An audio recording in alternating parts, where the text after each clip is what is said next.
So, hello guys, what's up? It's me again, si Alicia nyo at nagbabalik ulit para sa ating panibagong video. So, ngayon nga po mga minamahal, paunti-unti na pong nagsasalita ang iilang mga kongresista patungkol nga po dito sa kagustuhan nilang maibalik tayo muli, magbalik tayo, makimiyembro tayo, makisaping muli dito nga po sa International Criminal Court. Kabilang nga po dyan sa nagpahayag na dapat tayo ay maki-join ulit dito sa ICC ay itong si Representative Jinky Luistro. Talagang napakatapang ni Congresswoman Luistro. At itong si Ortega, si Paulo Ortega, isa din po sa mga nagsalita. At hindi lang yan, kahit itong si Franz Castro, si Representative Manuel, 'di ba? So mga nagpapahayag po yan na dapat lamang po na tayo ay bumalik muli dito sa International Criminal Court. Lalo pat kung mapapansin nyo ngayon, yung mga may kasalanan, katulad ni Bato de la Rosa, ano yung ginagawa? Pa-TikTok na lang. 'Di ba? Yung ice cream yummy, pasayaw-sayaw na lang si Bato, nakala mo walang pinatay na mga Pilipino no? Ganon din si Digong. Pa-TikTok na lang din. Ito, may video ko ni Digong na nagti-TikTok kasama yung kanyang anak. Tingnan nyo, Tingnan nyo itong mga minamahal. Kita nyo? Hindi, nakita nyo? Pa-TikTok na lang. Pero yung mga comment dito, tingnan nyo mga minamahal, O, 3 ubo na lang daw. Ito pa, mga ilang hinga na lang yan. Ang harsh ng comment ng mga Pilipino. Paano ba naman hindi magiging harsh? Ikupal itong si Digong. Sabi ng isa na nag-comment, sabi ni AE, malapit na. Finally. Diba? So, hindi talaga mahal na ng Pilipino. Itong si Digong, galit na galit sa kanya yung ibang mga, kahit mga kabataan, mapamatanda or bata, galit sa kanya. Mas lalong magagalit kayo dito kay Bato. Tingnan nyo si Bato, parang walang pinatay na Pilipino. Tingnan nyo, nag-ice cream yummy na lang. Diba? Pakita ko sa inyo, Yan, kita nyo naman. Diba? Putragisan tong kupal na kalbo na to. Ice cream yummy pa. Sige. Diba? Samantalang habang itong si Vice President Sara Duterte gumagawa ng intriga. Diba? So, parang wala lang sa kanila, no? Parang wala lang silang pananagutan sa mamamayang Pilipino. So that kailangan i-portion natin mga minamahal itong International Criminal Court. So, hindi lang kailangan 10 na kongresista ang magsalita. Kung pwede lahat kayong magsalita kayo. Gumawa kayo ng boses. Kasi yung maliliit na boses, posibleng lumaki yan. Katulad ng isiniwalat noon ni Franz Castro, di ba? Yung about sa pagsilip niya. Kasi siya yung isa sa mga nakasilip ng paggasta ni Sara Duterte ng 125 million confidential funds within 11 days. Di ba? Maliit lang yan, yung boses na yan. Lumaki lang ng lumaki dahil tayong mamamayang Pilipino, kinall out natin.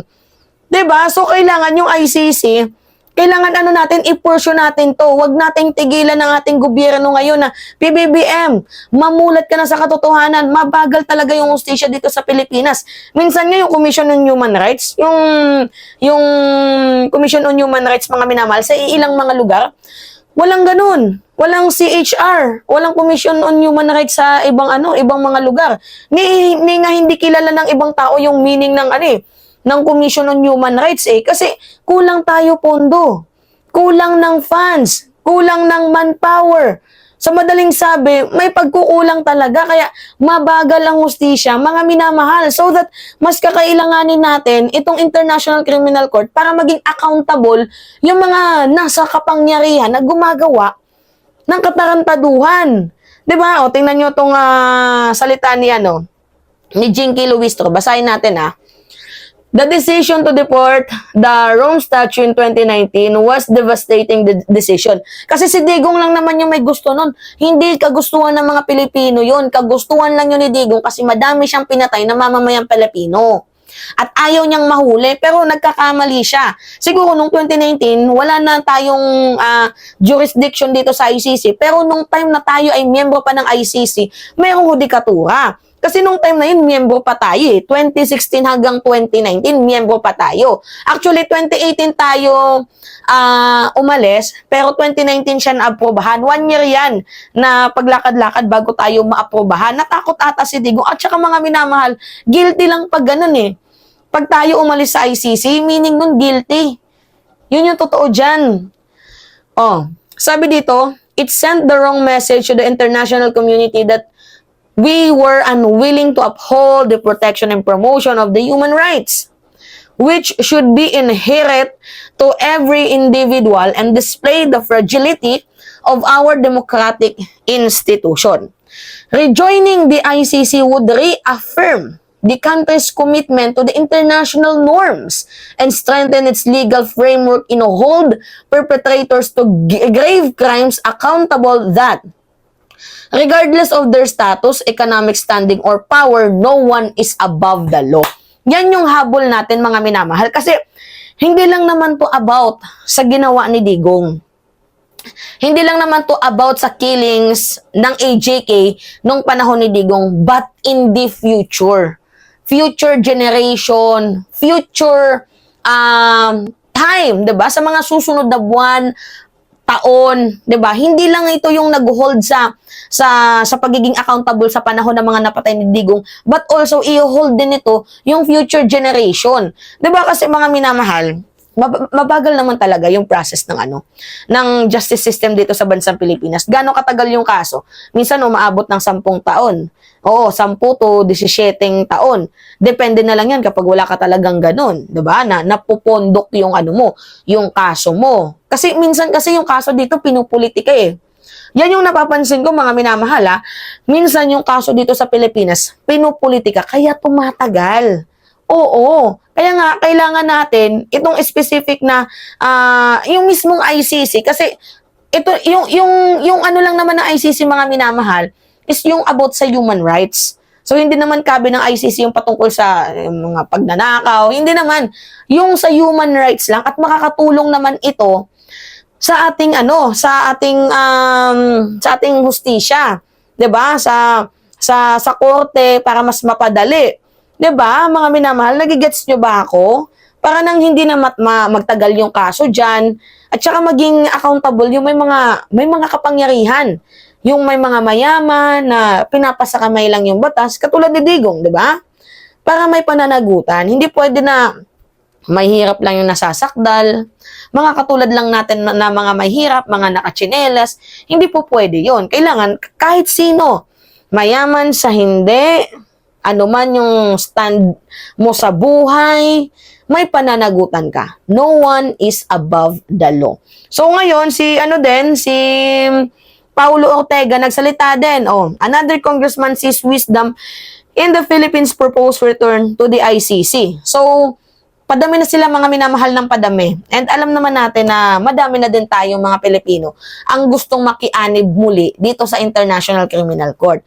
Pero I guess mga minamahal, meron na talagang konting pinaplansya dyan ng ating presidente. I guess kasi kung ayaw ng ating pamahalaan na maki-join tayo sa ICC, hindi niya din iaalaw mga minamahal na yung ICC mag-investigate sa Pilipinas. Diba natatandaan niyo yung balita na pag mag-imbestiga ang ICC sa bansang Pilipinas, wala naman daw problema. Hindi makikialam ang gobyerno, pero hindi pwedeng manghuli ang ICC kasi wala na silang jurisdiction. So that ipapadaan nila, gagawin nilang way, yung international police. Kunyari, may notice na, ibibigay sa international police kasi sa Interpol meron tayong sinumpaan, hindi naman tayo umalis, 'di ba? Kaya nga itong si Bato natatakot, 'di ba? Ano yung sabi ni Bato? Kukonsulta daw siya mga minamahal doon sa Supreme Court, idudulog niya daw po ito. Nagsumbong pa yung kupal. Di ba pansin nyo? Sinabi ni Bato, nasa na ba yung article na yon?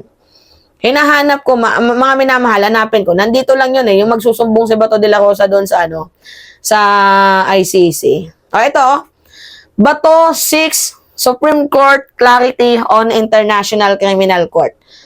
Senator Bato de la Rosa announced Tuesday that he plans to seek clarification from the Supreme Court regarding the jurisdiction of International Criminal Court over the Philippines should the Hague-based tribunal issue arrest warrant against him. So, kailangan niya daw po mga minamahal, ikonsulta.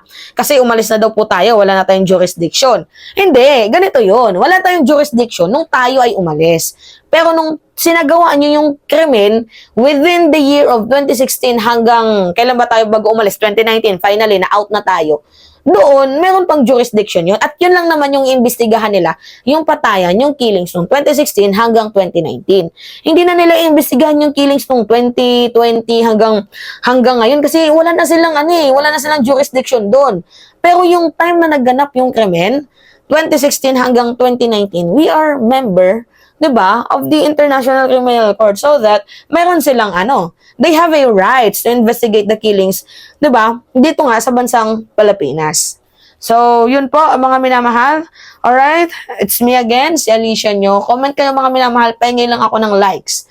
Mahalaga po yan para makatulong sa ating content. Pahingi lang ako ng likes, tapos comment kayo. At i-share nyo na din itong video na to. It's me again, Alicia nyo, at nagbabalik ulit para sa ating panibagong video.